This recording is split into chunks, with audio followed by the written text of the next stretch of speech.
la Cité de la Tapisserie, c'est à la fois un musée, bien sûr avec toutes les fonctions d'un musée, mais elle est en plus un lieu de formation important, elle est un lieu de création contemporaine extrêmement développé, et elle est en même temps l'axe d'un écosystème art textile, art tissé sur ce territoire.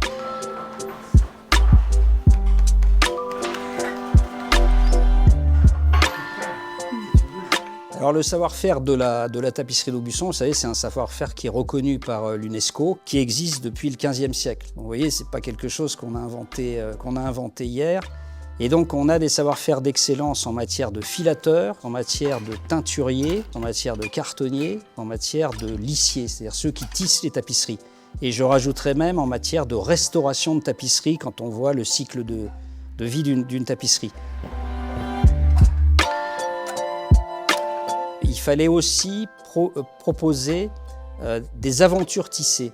Et au fond, Tolkien, ça a été cette première aventure tissée. La tapisserie est capable d'illustrer un grand récit un peu mythique. Et puis Miyazaki, qui est quand même quelque chose de plus contemporain, ces œuvres qui sont des images de films ont leur propre existence. Et ça nous permet de mobiliser des gens, de conquérir d'autres publics, d'offrir des rendez-vous réguliers à travers plusieurs années en fait. C'est un des éléments qui a contribué à faire en sorte que l'intérêt du grand public est revenu sur ce tissage dont on essaye de faire comprendre les savoir-faire et toute la complexité.